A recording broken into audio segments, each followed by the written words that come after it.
So I started the marathon, to be very honest, selfishly, because I actually wanted to accomplish something that I thought I was never capable of actually achieving.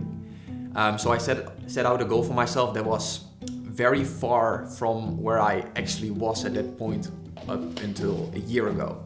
And I thought, okay, no, let's just set a bold goal that is going to be a sub-3 hour marathon, where I wanted to commit to in order to actually commit to a process in order to get towards the outcome that I had in front of myself. However, during this journey, I realized real quick, based on some life circumstances, that my why and why I did it and why I committed to this process shifted completely. And that, of course, has impacted my goal and my commitment towards this process even more.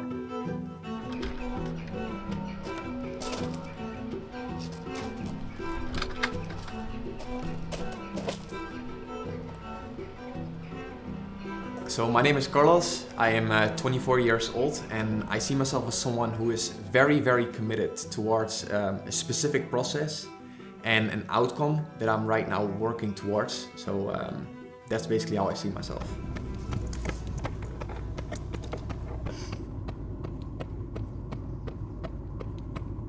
The entire journey has been slightly different from what I initially expected it to be. Because of some life circumstances that happened, and eventually when I prepared myself actually for the marathon that had supposed to be happening in May of 2025, it shifted because I got injured. I could not run that marathon myself, and I needed to basically pivot my goal from May towards right now the end of October, which is the marathon, of course, in Amsterdam.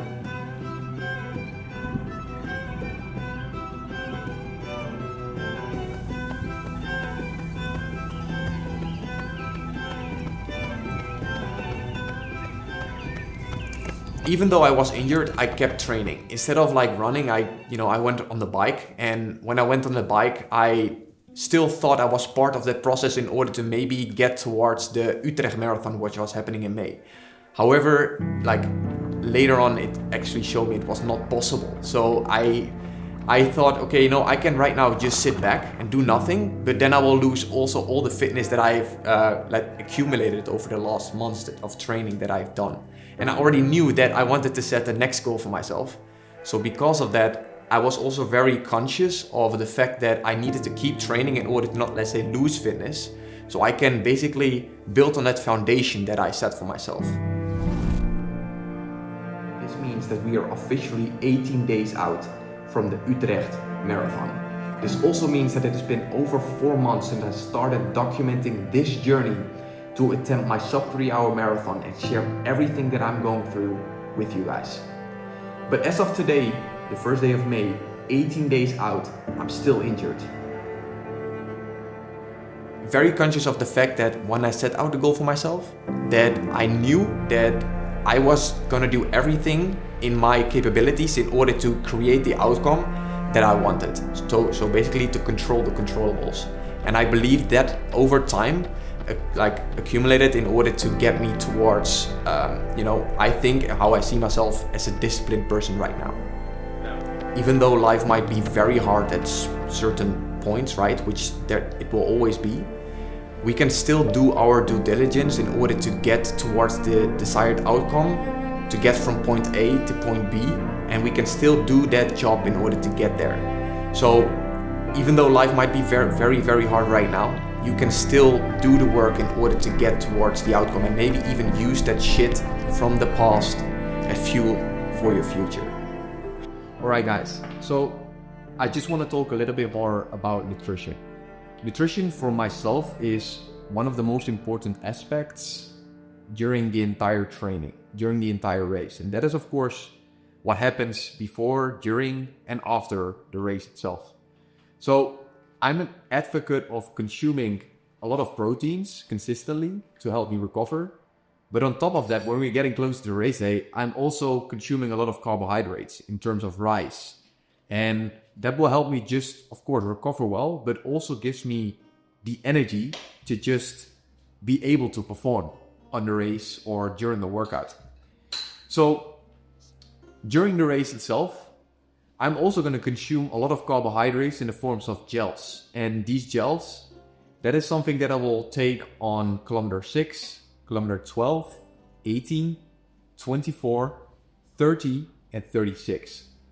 And that will help me stay, of course, filled up. It gives me the energy that I need throughout the race.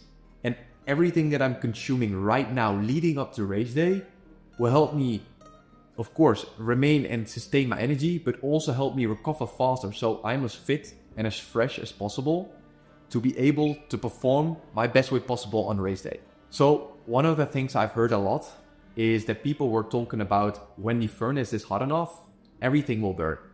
And what that means to me is it is just an excuse to consume literally everything that you put in front of yourself. From fried foods, from foods that are like not giving you the energy and momentum that you need in order to perform and also to recover well. So with that being said, focus on quality in the right quantities as well, because your body, it needs more carbs, it needs proteins to recover. And with that being said, nutrition is, if you ask me, one of the most important parts when it comes down to training, and it's also one of the most overlooked parts. So right now we're just a couple days out from the marathon. I'm feeling great. I give myself the right energy to remain this momentum. And that is exactly what I need to approach race day the best way possible. So I'm very excited, of course, to just cross that finish line under 3 hours. And I believe that when I see my parents as well, maybe emotion will come up and I feel even more excited and proud of myself and for them as well, of course. But it's also something that I'm right now conscious of, that I believe that I don't understand yet what is going to happen, because it's something that you cannot replicate. It's something that is very unique. Alright guys, right now it's Friday, it's the 17th of October, and that means of course that we are 2 days out from the marathon, which is happening in Amsterdam on 19th of October, this Sunday. To be very honest, this prep, the entire journey has been absolutely amazing. Of course, a lot of ups, a lot of downs, but right now, if I need to be very honest about how I feel as well, I truly feel ready. I feel very, to be very honest, very secure. I feel that I can actually accomplish my goal, right? To run the sub-3 hour marathon, because I think as well I've done everything that I'm capable of and actually in my control to achieve the outcome that I'm looking for right now. So feeling confident, but humble and respectful for the marathon, of course. So as of right now, 2 days out, I am preparing myself the best way possible to take all my runs easy, all the trainings that I do easy, of course, in order to be as ready, as fit, as fresh as possible at the starting line in 2 days from now, which is happening, of course, in Amsterdam. So right now, taking my rest, not too many steps a day anymore, and then we'll see each other on Sunday.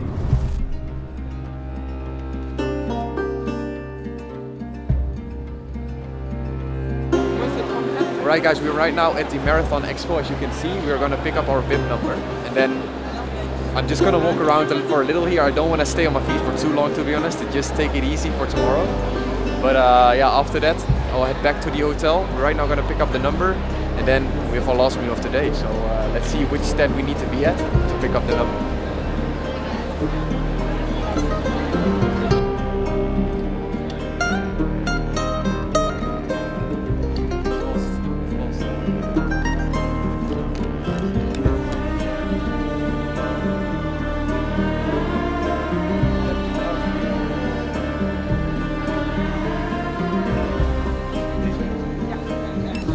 Alsjeblieft, succes!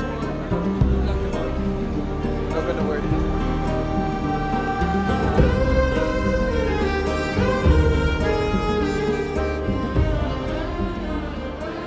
Right guys, so we just came back from the Expo, but to be very honest, you already saw it in the beginning. With the queue, it was overly crowded, something that I didn't expect, to be honest. Next time, before I proceed with what we have here, I'm not gonna just go in there on a Saturday, the day before the race, because it's just too crowded. But what we got ourselves, of course, is the race shirt, which is the 50th time, of course, that Amsterdam race, the marathon, is happening. So it's a special edition. It looks pretty nice. I'm not gonna run in this, but it looks really good, also for, of course, memories. And of course the race number itself. So we got ourselves number 1341, and I'm just gonna open it real quick.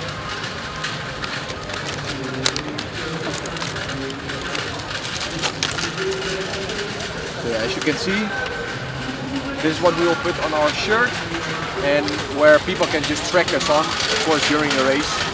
In order to, of course, be attempt to run a sub-3. This is this is the number that we have. We are in the second wave, so can't wait for tomorrow. Right now, I'll just go back to the hotel to have my last meal, and then we are wrapping up today, and we'll take some good night rest.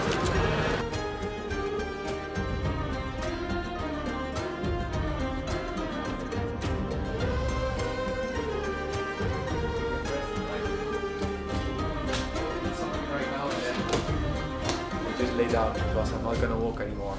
I cannot because I need to sustain my energy. So we have the entire bag full of food, only food and supplements. Entire bread for tomorrow, more food. And right now we're just gonna consume some rice just to get the carbs in. So with all that being said, I'm hungry, so I'm gonna right now take a good meal. About, I think 500 grams of rice, and what I will do is something that most people will laugh at, but I will put a banana on top of it. And I'll add some honey on top of it as well. If you've never tried it, try it, but also add some like scrambled eggs on it. You will love it, I swear. So that's the meal we have. It's just 500 grams of rice, very simple. I don't want to like do anything crazy today, so lots of rice. Looks like food from the Chinese, to be honest. But that's what we need to do right now. It's like very boring food, but it works. So that's what I'll have right now, and then after that, in about 2.5 hours, I'll head to bed.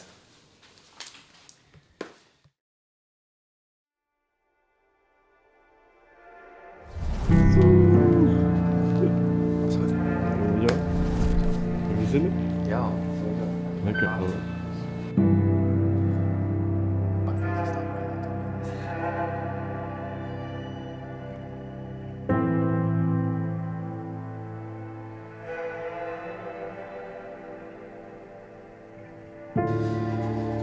Right guys, what I will have right now is an entire bottle, 500 milliliters ish, of 2 scoops of this. This is of course the sample from Kaizen 1% endurance, and this is basically right now not even on the market yet. It's just a sample. I've tried it right now a few times. It works really well for me. So I will add 2 scoops of this, which is just additional carbs, additional electrolytes. And on top of that, I will also have an extra additional scoop of electrolytes, 1000 milligrams of sodium, and 1 electrolyte pill. So enough, of course, hydration in my system. Right now, I'm gonna search the scoop. I'm gonna add 6 scoops of these. That will equal around 20 grams of carbs, 30 grams of carbs, and then an additional 350 milligrams of sodium. You know, when you're getting to the point when like you're getting close to race day, or you're even on race day, right? Then it is very hard to explain to others how it feels, how you feel right now, and that high that you feel.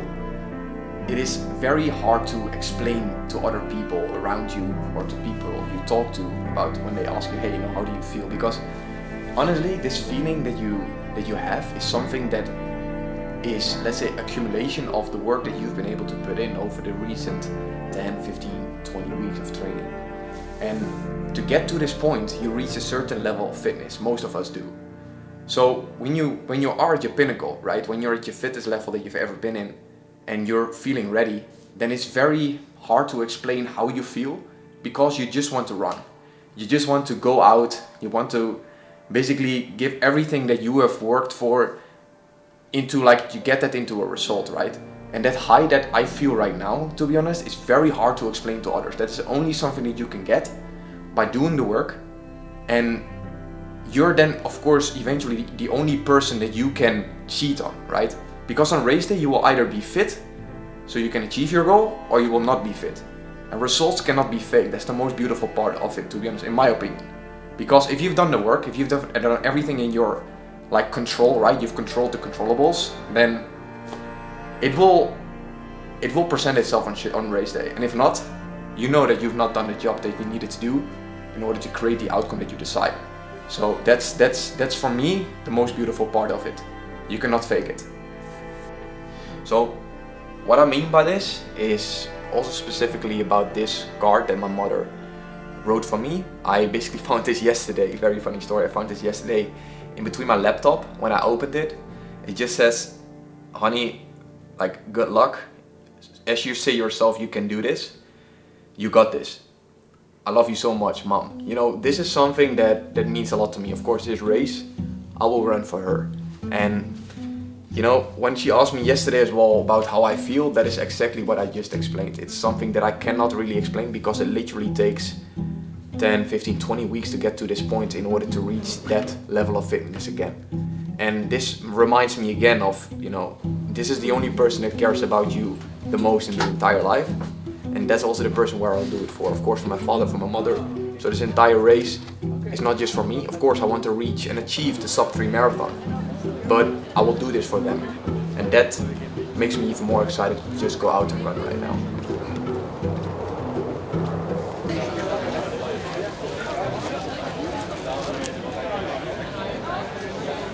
So it was 10 minutes before the race and I entered the stadium. When I was at the place where I needed to be in order to start the race, I felt dialed in. And from this moment, when I had the focus and the start sign went off, I knew it was going to be a good race. I felt great, I felt completely focused, and I knew exactly what I needed to do. So the first 10 to 15 kilometers, to be honest, it went really fast. After kilometer 15 up until kilometer 25, everything was going automatic. Step by step, kilometer by kilometer, it went really fast. And then at kilometer 25 up until 30, I start feeling this little pulse in my right hamstring. And a few kilometers later, I also felt it in my left hamstring. And from that moment, I knew as well that it was something more likely mental than physical. It was around kilometer 28 to 30 when I started to control the race a little bit more.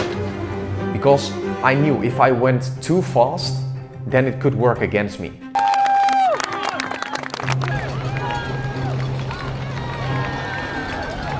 And if you're not basically having a hard time in the last 10 or especially the last 5 kilometers, then I believe you're not doing and treating this race right.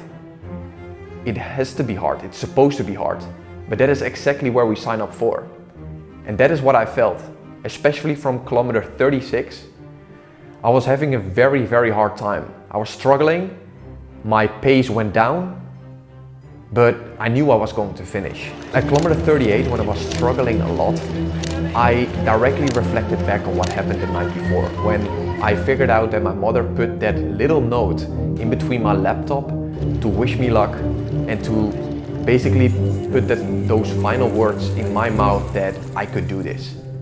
When I realized that and I reflected on it, I knew that this race, again, is not something that I run for myself. It's also for her, to show her that I am able to achieve things when I'm committing to a process, putting in the work, and even though it gets hard, that's the moment where we either show our character or we give up and we are not getting the person that we supposed to be.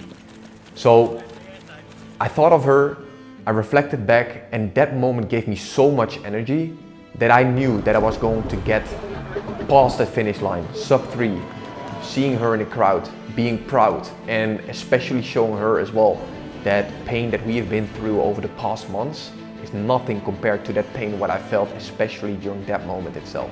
So I knew that the final 4 kilometers, it was just me and the last final steps of that race. The last 100 meters, I gave my all, I had no energy left, and eventually when I crossed the finish line, I looked back and I saw 2 hours, 50 minutes, 32 seconds. Let's go, man! Sub-3! It's unbelievable, really. Bizar, bro. Fucking good guy. The last 6 kilometers, I thought my hamstrings were completely fucked, to be honest. But there was one bar in my back, honestly. For my mother, you know?